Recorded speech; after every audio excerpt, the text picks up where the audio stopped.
Before we dive in, here's another show you can enjoy in the True Story FM family of entertainment podcasts. Hey there, true believers. Andy Nelson here from the Marvel Movie Minute podcast with the rest of the team. Pete Wright, Kyle Olson, Rob Cabasco, and Matthew Fox. This is the podcast where we dissect the Marvel Cinematic Universe 1 minute at a time, exploring every detail of this epic superhero franchise. In our season looking at Iron Man 3, we're going to mix things up a bit. That's right, Rob and I are your guides, but instead of our usual minute-by-minute format, we dive into 5 minutes of the film in each weekly episode. It's a totally new approach, but one that still allows us to explore all the depth and detail that makes these movies so special, even if Iron Man 3 isn't all that special. Hold on, that's where you're wrong. Extremist, Shane Black. Yeah, would you like to look at the Mandarin and Maya Hansen? Mm-hmm. So whether you're a die-hard Marvel fan or just love deep dives into movies, there's something for everyone on Marvel Movie Minute. Suit up and join us on this epic audio adventure. You can find us at truestory.fm or by searching Marvel Movie Minute on your favorite podcatcher. Because in the Marvel Cinematic Universe, every minute is packed with excitement. Enough said.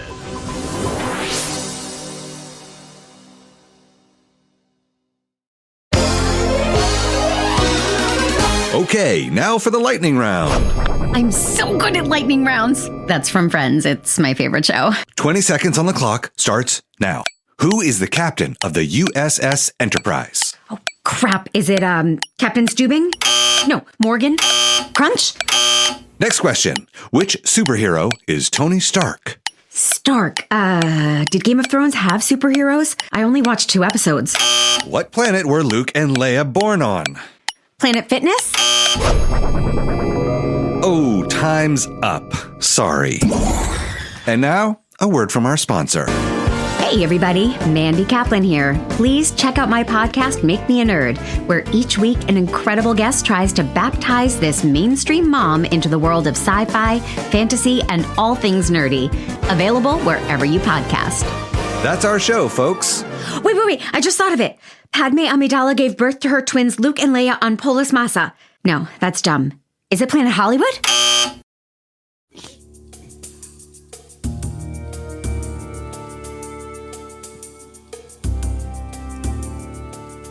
Question asked in the second season episode of Star Trek Voyager called Tuvix. And the question we're going to be discussing here on superhero ethics. I'm Matthew, your host. I'm joined by Riki, my co-host. Riki, how are we doing today? And how are you feeling about talking about Star Trek? Yeah, I'm always excited to talk about Star Trek, Matthew. And I'm surprised we haven't done it before this. I believe this is the first time we are dealing with a solely Star Trek issue. And I hope to do it more because there are a lot of standout episodes like this one, like Tuvix, where there's a central ethical, moral dilemma that speaks to, larger issues. And it's just a very well done episode in general. Yeah. I think I'd really agree with that. I've talked before about how Star Trek is kind of my bread and butter in terms of ethical discussions in science fiction, because this was the show my mother loved. She loved the original series. She thought Next Generation was okay. I don't think she ever watched the newer ones. And she passed away long before Discovery and things like that. But she and I would watch episodes of the original series, and she'd ask me about the questions and comparing them and talking about how they applied to real life. And I've said many times, that's kind of, for me, the point of this episode is to really honor and talk about that kind of science fiction and fantasy and storytelling. We expand it pretty wide, that raises questions that have relevance for our own world. And I think part of what I like about this episode so much, and Star Trek, I think, does this a lot, and especially the Orville does this as well. It's one thing to create a science fiction or a fantasy or anything like that is very clearly just an exact one-for-one analog of something in our current world where you're making a point about that. And I think that's fine. I think sometimes I think that's really interesting and sometimes really needed. But I think science fiction is really at its best where instead of being an exact mirror, it says, okay, what if we take that question or that whole range of questions in humanity at the moment and put them into a different light and put them with a very different spin that makes us question them in a whole new ways. Because to me, the point of this, there's an extent to which the basis of this episode is that 2 of the main characters Tuvok and Neelix. Tuvok is a Vulcan and is the security officer and sort of the best friend and confidant of Janeway, the captain. And he's often played off as the very opposite of Neelix. Neelix is a Tulaxian, a character we haven't seen in Star Wars before because they come from the Delta Star Trek. Quadrant in Star Trek. I'm sorry, I'm going to keep making that mistake in Star Trek, which they are now exploring. And he's very much the McCoy to Mr. Tuvok Spock, except instead of being sort of gloomy and emotional, he's happy and emotional, and he's bouncy, and he always is trying to cheer up Mr. Tuvok in all sorts of ways, or as he refers to him, Mr. Vulcan. And the two of them are put on a mission.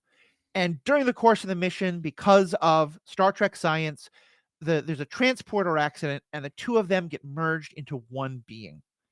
And this one being has a lot of the elements of both. It has a lot of the logic and technical skill and tactical skill that Tuvok has, while still having the humor and good nature of Neelix, and being able to do a lot of the skills of both, but in some ways better. Able to be a great leader of the security forces, but also relate to them more with humor. Able to be a cook, but actually a better cook. A better cook. Humorously. Also somehow having enough hours in the day to do both of those full-time jobs, which apparently is another part of Star Trek science that we're not going to even get into. But as the episode comes to an end, they realize that there's a scientific way to undo this process and to remove Tuvix, which is what this sort of conjoined being calls themselves, because it's a new being. It is not Tuvok or Neelix. It's a new being, and they have a way to bring back the original two, which will of course erase Tuvix. And erase is one word you could use for it. Tuvix himself says, "This is murder. You are going to kill me by doing this." And he appeals to the goodwill of the crew and sort of says Janeway, because Janeway decides that they're going to go forward with this. Tuvix appeals to her and makes this kind of and here's part of what makes the episode so interesting, the kind of very ethical appeal that in Star Trek is supposed to convince us that the people acting against are wrong. And instead, Janeway goes ahead and does the thing. The Doctor be a part of it because he says he cannot do no harm. That doesn't attack the Doctor, but do all the things to press the transporter button, to do the radio IC if it's possible. And we and Neelix back, and no one's sort of saying whether this was the right or wrong decision. So that's just kind of give it a more framing. And Riki, what do you think of her decision? Well, I want to start first by, in terms of framing, just go over the, I guess, biography of this episode. Yeah, quick. Go for it. So this is season 2 of Voyager, episode 24 of the season. So it's very late in season 2. Overall, it was the 40th episode of the show. The story was written by Andrew Shepard Price and Mark Gaberman. Mm-hmm. The teleplay by Kenneth Biller. And then it was directed by Cliff Bowl. It aired on May 6th, almost May 4th, 1996. So for listeners who aren't aware, I want to remind people television was very different in the 90s. Just based on the episode count, right? Episode 24, most TV shows had 26 episodes per season. So it was a very long season. You have to have what we often describe as filler episodes. And this is definitely a filler episode, right? In terms of what Star Trek Voyager is, it doesn't advance really the main plot of getting them home sooner. Mm-hmm. There's no overarching villain of the season. I believe season 2 they were still dealing with the Kazon. So there's nothing that interacts with the overall main plots of the show. So this is filler, but this is amazing filler. And going back to your question, what do I think of her decision? Well, just in one sentence, I'll say it's murder. It's capital punishment. Mm-hmm. And I think it's wrong. That's fair. Yeah, I let me just start with the framing of it, and then we can get into the rights and wrongs of it and all of the stuff that surrounds it. I think you're right that in some way it is filler. but it is filler of the very best kind. And the thing that I think is so often lost in the Disney Plus miniseries kind of era that we're living in now, because, and I love serialized storytelling, but there's another kind of storytelling that episodic can be a part of, where it is episodic, but it's also like the episodes are part of a longer theme.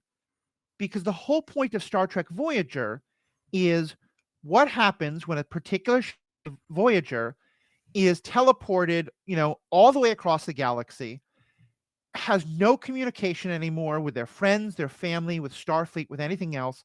They're completely on their own, and they have to figure out what to do to survive and get back.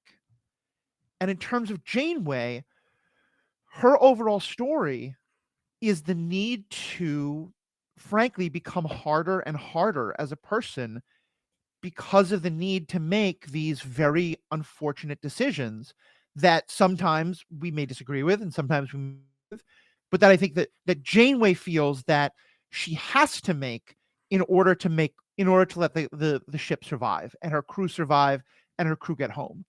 And that I think the question that she's wrestling with throughout the show is, when and where can I live to my principles, and when and where should I abandon my principles in order to do what seems more pragmatic or more efficient in the moment, rather than what is my principle would say. And I think that for that reason, episodes like this kind of are the heart of the show, in that they are, it's filler in that it's a one-off episode. To me, this episode is an essential part of that journey of how she gets there. So it's like it's filler, but also it's essential to the story. Yeah, absolutely. The thing for me that I don't like about Voyager as a show is that it doesn't come back to things. Like, Yeah. the episodic nature is like a fire and forget. Like, we wrote this episode, it's excellent. The name Tuvix is never mentioned again in Voyager. Yeah. Right? And this is supposed to be like a very important issue, not just for us as viewers, but for the people on the show. Like, the episode itself takes place over, I don't know, I'd probably say weeks, Mm-hmm. right? Like, they have kind of montage things where we are shown Tuvix like doing the job of Tuvok and Neelix and interacting with crew members and giving the sense that time has passed. And that's part of the important thing. Like, this isn't just a Tuvix existed for a day and like we're switching it back. Like, no, Tuvix was a part of the crew for, I'm going to say weeks, Yeah. if not months, maybe, and given a chance to be a person Yeah. on the ship. And that's part of the issue here. And I also want to go back and say the actor who plays Tuvix, his name is Tom Wright. So they got a completely different actor from Tim Russ and Ethan Phillips, who play Tuvok and Neelix respectively. And Mm-hmm. he came in and kind of drew upon like his knowledge of, they filled him in on the characters he was portraying, and he watched some episodes and also like interacted with the actors themselves to get some of their mannerisms. And he did an excellent job. Like, Tom Wright is part of the reason this is so effective, is that 100%. we feel like he is a distinct person, but we recognize the elements of the other two in him. So he did an excellent job. Yeah. And that's good. And that's part of it, is like we as the audience feel this weight. Yeah. Because we're like, oh yeah, like Tuvix, like we are engineered by the show to like the other two because we've interacted with them for a season and a half, almost 2 seasons. And I think there's a television show conceit that, yeah, like the other two are coming back. Like, we can't get Mhm. rid of them. Right. But gosh darn, like, what if we had Tuvix for the rest of the show, right? I'm not getting anything right now. I don't know if you can hear me. And I don't know how the recording goes on your end. But I've just got silence right now. So I would totally agree with you there. I think that the actor himself does a fantastic job. I never really feel like it's like, oh, he's Neelix now, or oh, he's Tuvok now. In every moment, it feels like this is a synthesis of those two people, not the two people sort of fighting for control at any one moment. And I also want to lift up the special effects and the makeup people for that exact same reason, because I never look at this character and think, oh, that doesn't really look like what I think a fusion of these two would look like. Like, I never for a moment doubt it. And remembering, this is also like late 90s, early 2000s technology. This is not, I'm sorry, no, even earlier. This is like, yeah, I think probably it's like mid to late 90s when this is coming out. Maybe, let me take it all again. And remember, this is like technology that's 25 years old, probably. So it's not even like they're using all the CGI of today. They're just doing great makeup. And here's what I'll get to, what I think is one of the things that I find so challenging about this episode, and thus makes me kind of like hate and love the writers, because I think it's very intentional. I made a joke about this earlier, but I don't find Neelix a very enjoyable character to have on screen. He gets better after Kes is gone, because I think his treatment of Kes is one of the things I dislike most about him. But like, I think he is incredibly rude to Tuvok and sort of not accepting and understanding Tuvok's lack of emotions. I think I just find him annoying on screen. And I find Tuvix to be often quite annoying on screen. I don't enjoy him as a character, and I found myself really missing Tuvok. And then I think to myself, is that part of why I am okay with Janeway killing him to bring those two back? Because I don't like him. Because I find him uncomfortable. And to me, that's one of the best like mind screws of the whole episode. Because I think it's impossible for the characters themselves to divorce themselves of that question. You know, Cass is someone who I think is kind of made the focus of it in some ways. She has a romantic relationship with Neelix. She has this spiritual and sort of mentor relationship with Tuvok. She misses them greatly. Janeway misses them greatly. And I feel like the show doesn't give us a sort of way to get off the hook of that, of saying, oh, no, we would do this under any circumstances. It seems pretty clear that there are emotional feelings for the two people who are going to be brought back. And maybe even for some of them, their annoyance at the person who isn't is a part of this. And certainly it's a part of how I watch it, which I think is exactly the point. Mm-hmm.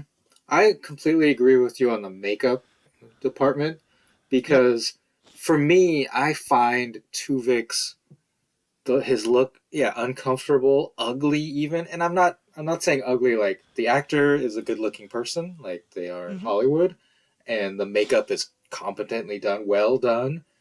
But I think the unfamiliarity makes it uncomfortable, because we see aspects of both of the previous characters, and we've gotten used to them to some degree, right? Like I too am not a fan of Neelix, like either his character or his look, but we've gotten used to him at this point in the show. Mm-hmm. So when you were presented like it's uncanny valley almost, and you're like, I don't like this character for some reason, and like Neelix is supremely problematic in this show for multiple reasons, and they highlight the one at the beginning, and you mentioned this. He keeps calling Tuvok Mr. Vulcan in like this funny, like, hey buddy, Mr. Vulcan kind of way, and that's awful. Like, Vulcan is a race. Can you imagine having a friend? Like, can you imagine calling me like Mr. Japanese or Mr. Japan? Horrible. Like, I'd be like, the heck are you doing? Especially while he was constantly trying to like convince you to not be some of the things that you think of as being inherent to being, you know, Japanese American. Yeah. Because it's not just that he's saying I'm recognizing your thing. It's like he's constantly saying, I wish you would smile more. I think you should cheer up. He's like, stop being a Vulcan, basically. So it would be like if I was like, hey, Matthew, like I cooked fried rice today because you know I like fried rice, and you would be like, oh, like that's a fun meal, Mr. Japanese. Like, excuse me. Exactly. Yeah. And I think that's where I'm sorry. And I think that is, again, it's so intentional of the writers to put us in that situation where we're asking ourselves how much of this is about our individual feelings about these characters. Because, you know, I studied ethics in college and grad school. It's a part of my degree. And one of the things that ethics really likes to do in terms of the formal study of it is try to separate out the individual actors of an individual situation and come up with a more general rule. You know, like, you shouldn't kill. I think it's a pretty standard, basic, or at least you shouldn't murder, is a pretty basic ethical rule in most ethical systems and religions and people's points of view. But then when you make it very much more specific, it gets into questions of like, okay, well, is this person a danger? Is this all of those kind of things that can happen. And the point is saying, no, we should have a rule that isn't about the specifics, that is a general rule.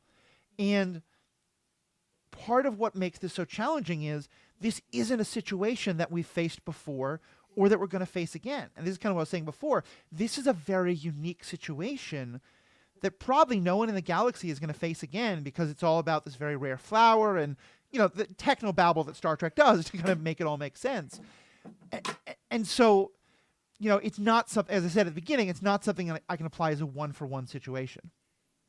I will mention that the Star Trek show Lower Decks actually encounters this situation again, because that show is a meta commentary on Star Trek in general, and it's a very funny episode where, like, for whatever reason, they're transporting this flower, because that's the technobabble, as you said, and two characters and they actually use it as a verb, Tuvix, and because it's a comedy show, that character actually, the captain reads Janeway's log. She's like, oh, like, this is exactly what happened on Voyager with Janeway. And then she reads the log and she's like, the F? Like, they murdered him? They killed him? I think that's the name of the episode. They killed him. Mm-hmm. And the person who is Tuvixed also reads the log. Is like, oh, heck no. Like, I'm not down for that.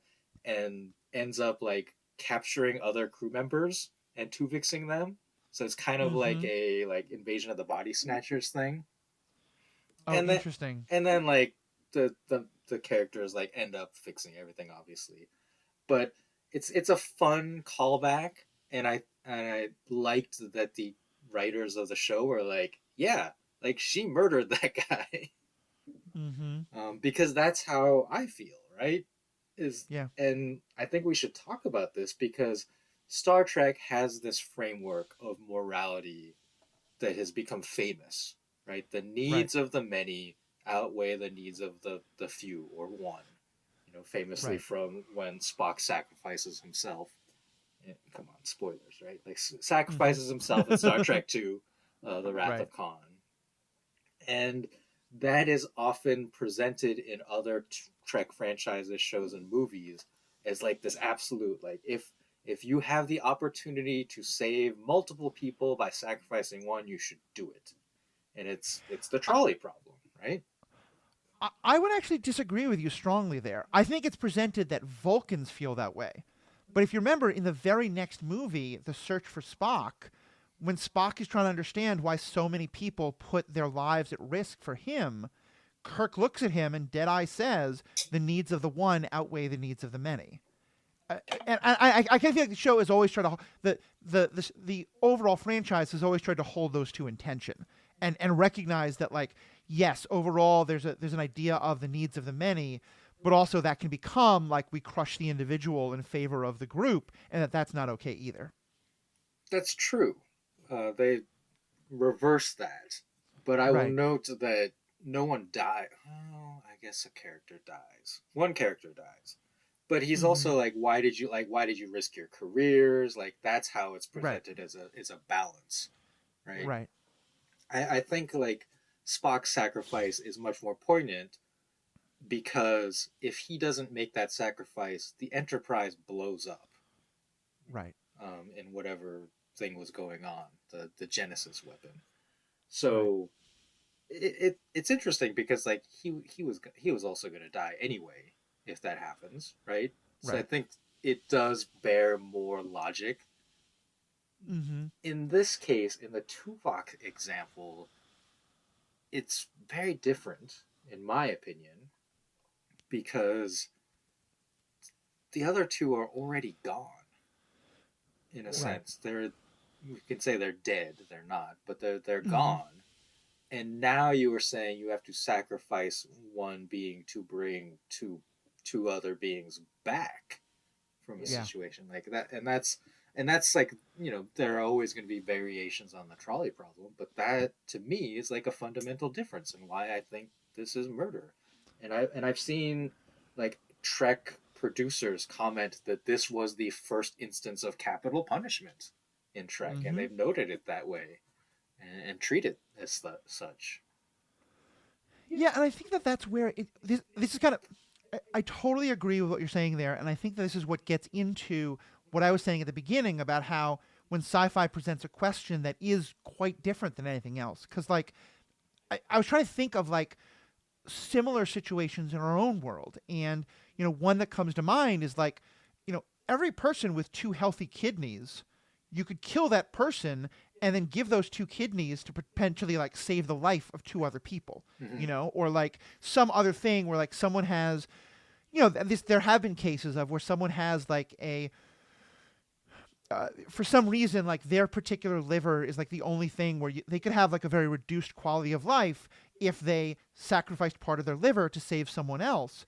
And there have been court cases, and generally I think both ethics and the law, and we can debate it, have been pretty firm on the idea of like you cannot force another person to significantly alter their life in order to save a potential other person. And that gets into a whole other stream of things, but that's the point, is that's not the same as this, because as you say, in this, those 2 are already gone. And I think that that's very true. I think, though, for me, and this is where I think for me the question becomes even more complex, is that if we look at the framework of the needs of the many versus the needs of the one, I don't think we're just talking about the needs of the already dead Tuvok and Neelix. Because I think part of what the show also puts forward, and I think this is what Janeway is certainly acting on, is not just the needs of those 2, but the needs of the whole crew. And that does the whole crew need those 2, I would say especially Tuvok, but also in some ways Neelix, in order to not all of them die here in the Delta Quadrant. Yeah. And I think that's, again, where I really appreciate this, because in some ways I feel like this is kind of, like, I love a good trolley problem, but I think the reason why eventually I come down with Janeway is that I think that there's, the trolley problem often gets critiqued as being like, oh, that's for intellectuals. That's for people who think you can discuss this all, every ethical question in some sort of like, let's separate out all the emotions and let's just look at it intellectually. Right. And let's separate out the context. And I think the point of this episode is that you can't do that. This isn't just 3 people living at home and 2 people have lost their lives and 1 person has gained a life.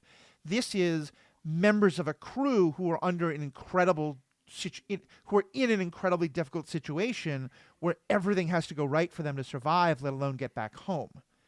And like, to me, that level of analysis is where I think I can come down on Janeway's side, but where I also agree that it is a murder that Janeway has created, that she has done. And not to, I keep mistaking Star Trek for Star Wars, and not to pull it back to that, but like, to me, Star Wars gives another example of something that I think is 100% a murder in cold blood and is probably necessary. And it's in Rogue One when Cassian Andor realizes that unless he shoots his friend in the back who has helped him, his friend is going to give him away and he's not going to be able to get away, and the chance to destroy the Death Star is going to be lost. And I'm just using that as another example. I think there's others where I think that, like, is this morally compromised? Absolutely. Do I think Janeway is somewhat in the wrong? Yes. Do I think that it's probably the least wrong of all of the wrong alternatives? I think so, yeah. But I'm not sure. And I think that's, to me, that's what makes the episode so good. You used the word emotional earlier, and I think that's a very important component of this, is that it's an emotional decision for Janeway because Tuvok is her best friend among this crew. Like, they've served together the longest, and he was her right-hand man on this crew.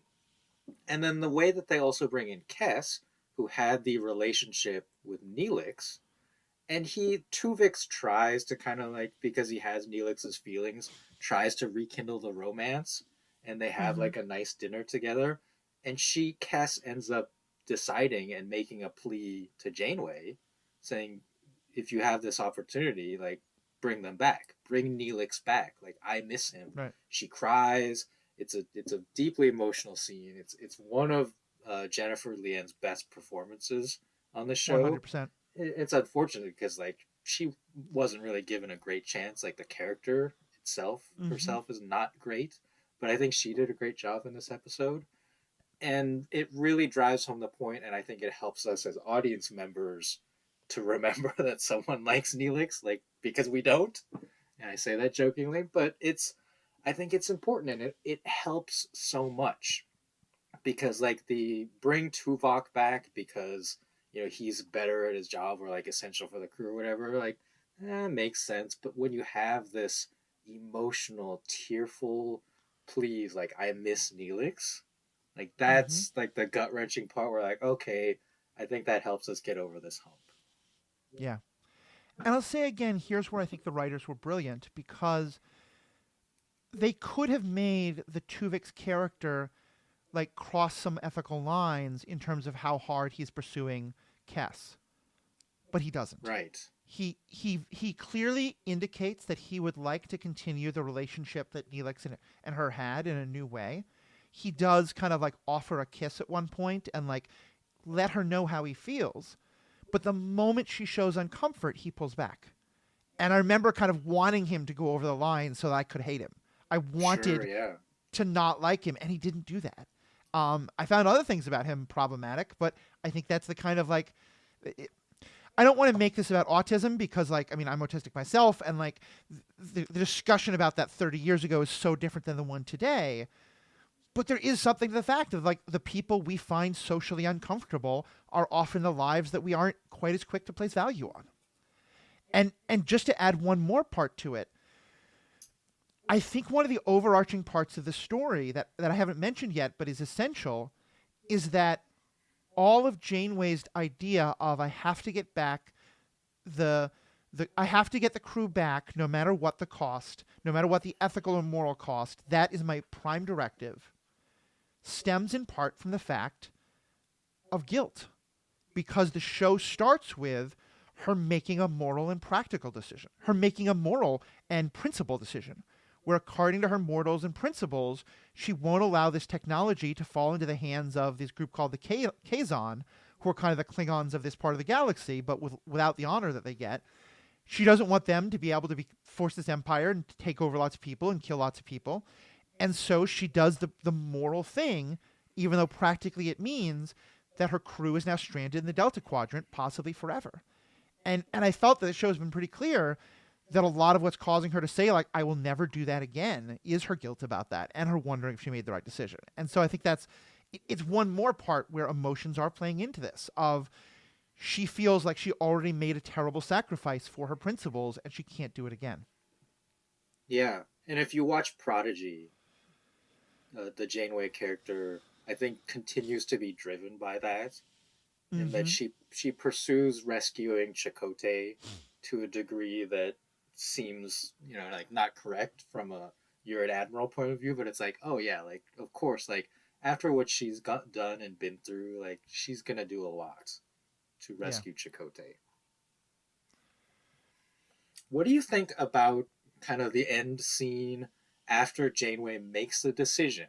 Tuvok exits her ready room and is on the bridge, and he forces her, right, to make this confrontation in front of everyone, and then makes the emotional pleas to the other crew members. And I don't think anyone other than Tuvix or Janeway says a word. And the uncomfortable looks as he walks to each of them, you know, like goes to Tom Paris, and is like, Tom, like, you're my friend. And he just, like, looks down, like, doesn't look him in the eye. It was so uncomfortable. Yeah. You know, intentionally so. And the first time I watched... Oh, sorry, go finish your thought. No, please. I want to hear your reaction to that scene. The first time I watched it, I think I felt he was being selfish and uncomfortable. And that was part of what allowed me to feel like Janeway was totally in the right. And looking back on that, I think I was trying to justify it to myself. Yeah. Because I think what he does is completely legitimate. He's pleading for his life. He's pleading for his life, but it's also I think a lot of the times, like, you know, the boss pulls us into our office to very privately tell us why they're going to do something that probably the other workers would think is horribly unethical or wrong. And no, like, make the boss fire you in public. Make the boss tell you in public that the union isn't allowed, that you're not allowed to wear that. Like, I think there's something really, a powerful moral statement about when power does something, let the people who are like, who they have power over, they have to see that. And in a similar way, I think what the Doctor does is, it's just a 5-second thing. They never talk about it, but it's so essential because, and I'm rarely going to quote Ned Stark as someone I look to for moral guidance, because I think he's kind of the from Game of Thrones and A Song of Ice and Fire. I think he's a character who is often looked at as the person who lets his principles go too far, and I think I largely agree with that.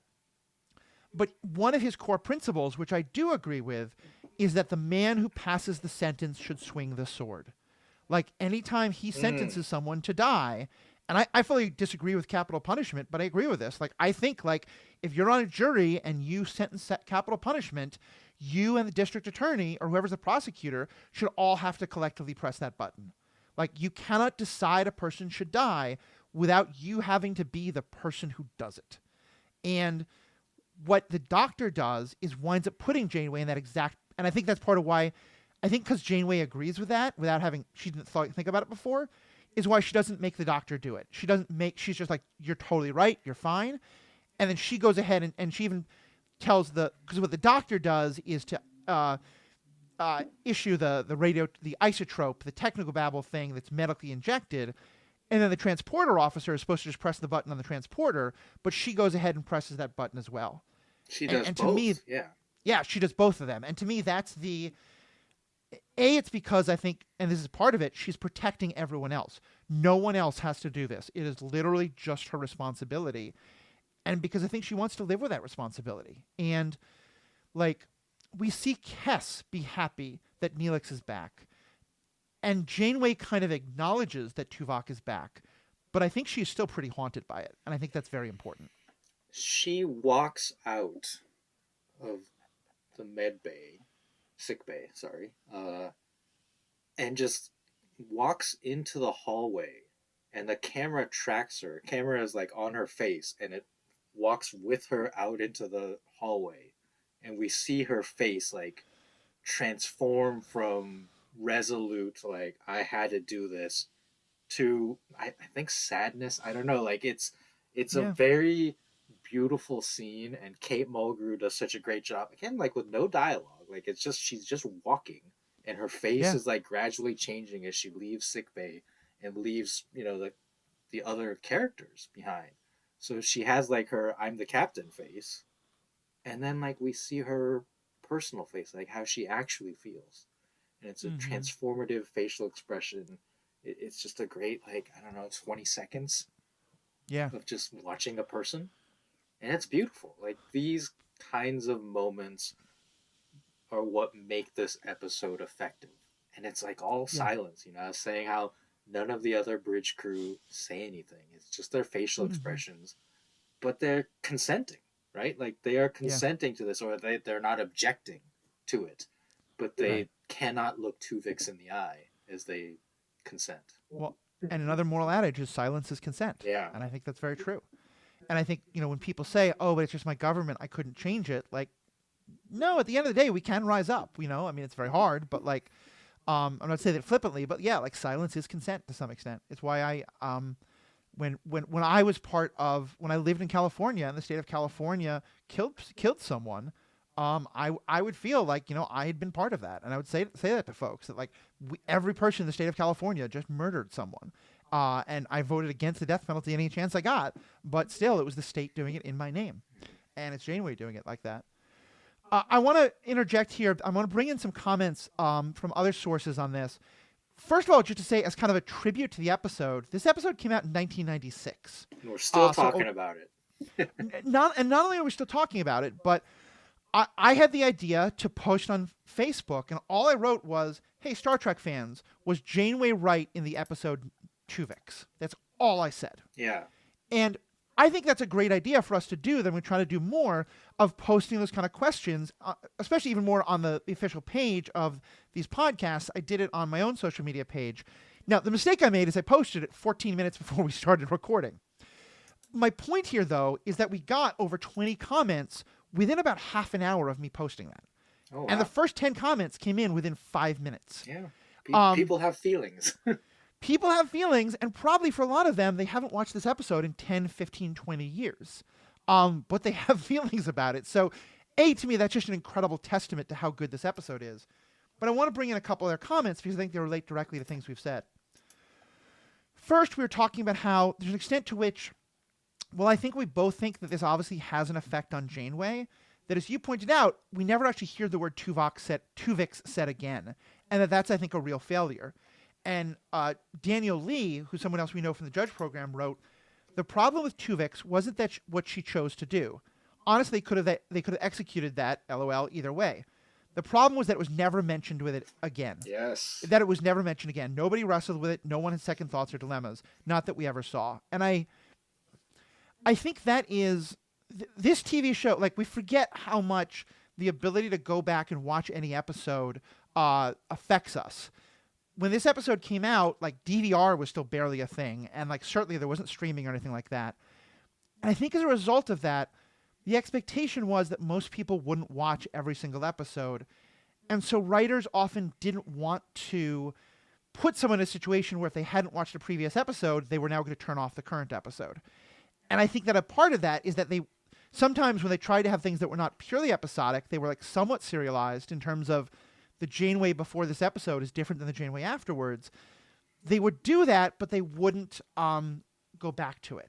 And I guess what all I'm saying is, I think that if the show was written today, they absolutely would have brought it back. I think it is a failing of the show that they don't, but I also think that's somewhat having to do with, like, this is some of the first times that true episodic television was trying to be more serialized. And so I give them some credit for it, although I'll say DS9 obviously did it much, much better. So I'm not really letting them off the hook, but I'm saying I think understanding that context helps to explain why they never went back. Yeah, the television conceit of it all. I mentioned earlier that it would have been nice if we had had more of a chance to get to know Tuvix. Like, they give us the montage and make it clear that the crew got to know him. But right. If this were a modern television show, I think it would have been much more interesting to just, like, have the episode end with Tuvix existing and have even, like, 2 or 3 more episodes where we have Tuvix as a character. And then have this, oh, by the way, like, we can fix this now and go back. And that would have been amazing, right? Like, for a show to do something like that. But yeah, like, I get the conceit of the episodic nature, the actors. You know, you cannot have the 2 main actors not be on the show contractually or for whatever reasons. So yeah, like, this had to happen in this way in 1996. It's a shame.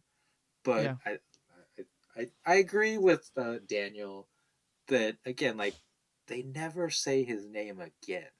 And even in the next episode, if you just have a scene where a character comes into the mess hall and, like, accidentally calls him Tuvix, calls Neelix Tuvix, or something like that as a callback, I don't think that would have been a distraction. And it would be a nice reminder, like, oh yeah, that happened, to people who've been watching. And even, like, for people who didn't watch, to be like, what, Tuvix? Oh, like, I guess that was the name of the previous episode. I didn't watch it. And then give them, like, that hint. Yeah. I think you're right. And I'm conflicted about the idea of having him around for a number of more episodes. Because I think that happened, and I think this is why they didn't, and maybe it's the point. Either way, I think it would make the decision feel much worse. And it would be much clearer that she shouldn't have done it. And I think that would help to make one side of the argument, but I think the point is that it's supposed to be so difficult. So in some ways, I feel like the only way you could do that is if, yes, you gave everyone a chance to like Tuvix a lot more, but also there was like they get in a battle where Tuvix does a really good job, but Tuvok would have been better. And, like, the crew is put in danger. Like, to have something to give it both sides of, like, yes, we're really getting to know Tuvix, but we're also seeing the problems of not having Tuvok and Neelix in some way. Yeah, I just think that Voyager, one of the fundamental problems with Voyager as a show was that they reset everything every episode almost. Yeah, I Like agree. the Year of Hell, right, is a two-parter where they use time travel to reset like a whole battle where Voyager is basically destroyed, and that Mm-hmm. calls to attention that Voyager is always clean. Like the outside is clean, the inside is clean. Like the battle damage, even like minor battle damage, is never persistent across Yep. episodes, even though that they never have the opportunity to dock at a star base. So like this to me highlights like the what is in my opinion the fundamental problem with Voyager, unfortunately, is that Yeah. it doesn't sell the fact that they're isolated and alone, and that it should get Mm-hmm. dirty. Like it should stop Yeah. looking like a Starfleet vessel and look more like a Star Wars vessel. It it should get worse and worse. And Yeah. in some ways, I kind of think that it was a show before its time because I think they did. I don't think they did the best they could with the episodic format they had. I think they tried to do decently and made a lot of mistakes. But like, imagine like the Paramount Plus, Discovery, Brave New World era of television. I think if you pitch this kind of a story now, and to some extent Discovery has become that, but that's a whole other question. But I think if you had a Voyager type story today with today's kind of storytelling, I think it would really work very well. Yeah. And Another, go ahead. I was gonna say like the thing like part of again like the television conceit is that they reuse footage, right? Like for the exterior shots of Voyager, like flying through space, they reuse footage Right. because that's like how you save money on the budget of a show like this. And so yeah, I think maybe a modern show, especially with like the digital technology they have now, they would have had the opportunity to have that persistent damage to be like, okay, like in this battle, like this part of the ship got a little blackened, and now Right. like going forward, we're gonna keep that because it would Yeah. not cost as much to like alter that footage. Yeah. No, I think it's a huge. Yeah, you'd have to like, if you want to show that a piece has been broken off Voyager, you have to break a piece off the model, and then when you want to make say the piece has been remade, you have to remake the model. You know, Yeah. I mean that's just. So there's another comment that Casey made. There's another comment from that Facebook post that was made by Casey Lauder, who's a Scottish judge who I know pretty well, who's another fantastic person. Say it again. So there's another comment we got from Casey Lauder, a Scottish judge who I've become friends with, and this I think really speaks to a lot of what we're talking about. And she writes, "I don't think there is a right answer. There's plenty of wrong ones. Just as it's possible to commit no mistakes and still lose, I think it's possible to do everything correctly and still be wrong." And that hit me particularly hard because I saw a couple people compare this to The Next Generation, where a lot of times in The Next Generation, you know, Geordi or someone else will come up with some kind of technological way of squaring the circle, you know, of allowing Tuvix to exist while bringing those two back, or someone else. And I do think one thing to Voyager's credit is that, in part because it doesn't have the resources within the show, they don't do that a lot. That often they'll just say, like, no, you really have to make one of these two choices. And another friend of mine made a joking comment, but I think is actually very accurate here, on Casey's comment, and he wrote, I don't believe in a no-win scenario. But I think that this is like, Captain Kirk could not survive in the Voyager.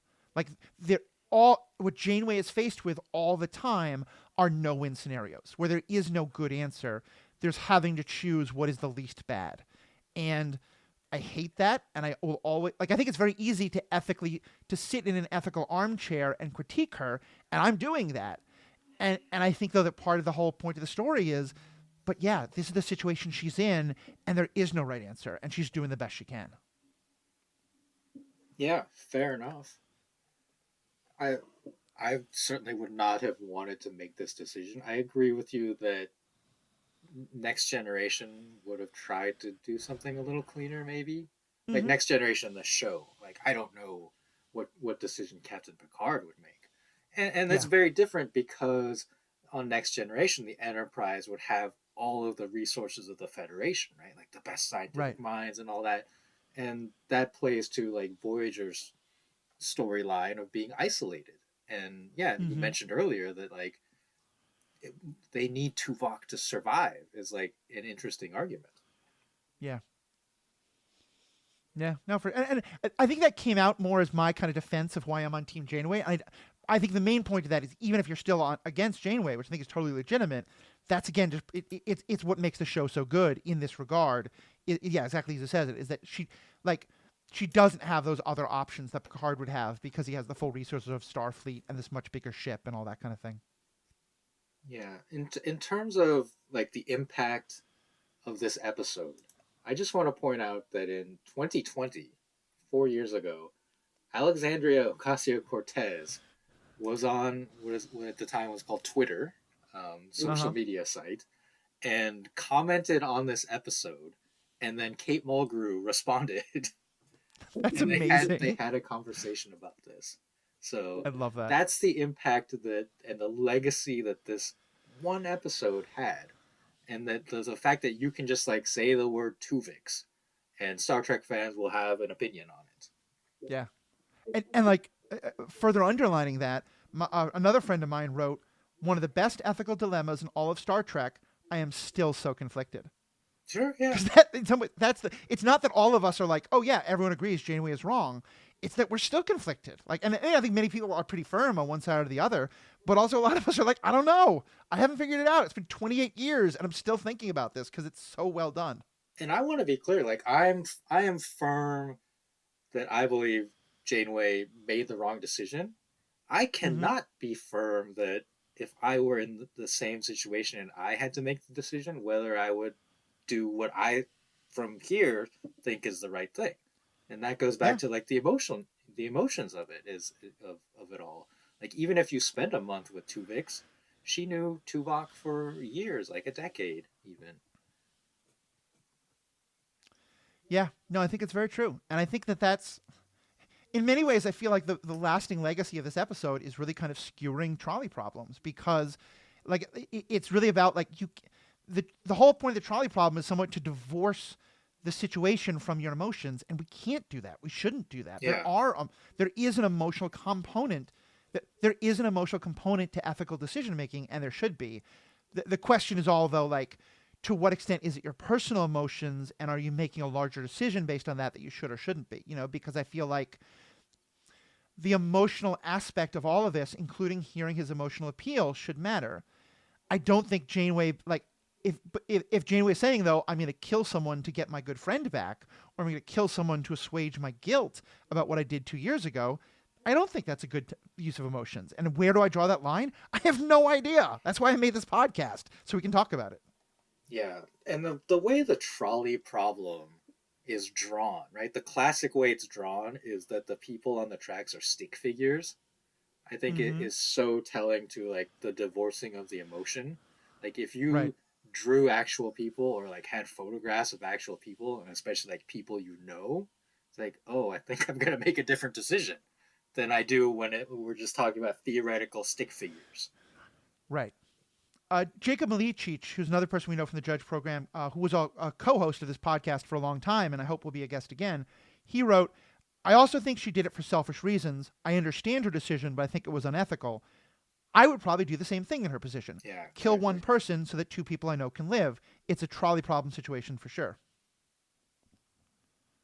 Yeah, that's very similar to what I just expressed. Is that I think it's wrong, but I might also do the wrong thing if it's my friends. Right. Any last comments on this episode? I mean, I think we could do like a whole podcast on this episode, frankly. There's so much more about it. But any last things you want to bring up or question? Part of the thing that comes up with this is like sacrifice and agency, right? And when I mentioned Spock earlier, Spock makes the decision to sacrifice himself. And that's part of the conflict here, that Tuvix does not want to die. He does not want to make the sacrifice. Janeway forces him. And that's why, we refer to it as murder, capital punishment. And then people bring up like, well, what about, Tuvok and Neelix? Like, are they willing to sacrifice themselves to be Tuvix? And I think Janeway even makes this kind of argument, like that she has to advocate for those two because they're not here. And that's like another component of it. I think that is important to ask. The sci-fi premise of it, even with the sci-fi premise, you can't ask Tuvok and Neelix how they feel. And even though Tuvix is a synthesis of them, he's not them. Like, he is his own person. And that's a very important part of all that. Yeah. No, I think that's true. I just want to add one last quote. This quote comes from another friend of ours, Andy. I think the argument of Janeway making the right choice for the wrong reasons is a reasonable stance in this. She could use a lot of reasoning as to why she did it, but I don't think they would be the honest truth in the situation. Which I think is again, it's the kind of like, it's very easy to talk about separating your own emotional bias from the reasons you're doing things. But the flip side of that is, if you have an emotional bias that makes you want to make a decision, it's very easy to come up with non-emotional reasons why you should make the decision. And I think that's a fair critique to make about Janeway here. Yeah, absolutely. Well, this is obviously not something that exists in a vacuum. There's a lot of great things that happen on Star Trek shows, and Voyager, among other Star Trek shows, raises a lot of great questions and stuff like that. We're going to talk a little bit more about our feelings on Voyager at the end of this in our bonus section for members. Of course, you can become a member for only $5 a month, $55 a year. It's a great Christmas gift if you want to give it to someone else. Of course, you can also give someone a Christmas gift of an Audible subscription or a lightsaber. All the ways to do that and also support the podcast are also at the end of this episode. On behalf of myself and Riki, thank you all so much for being a part of this. We have spoken. Live long and prosper. Live long and prosper. Today is a good day to record a podcast. Oh, that's a good one. I like that.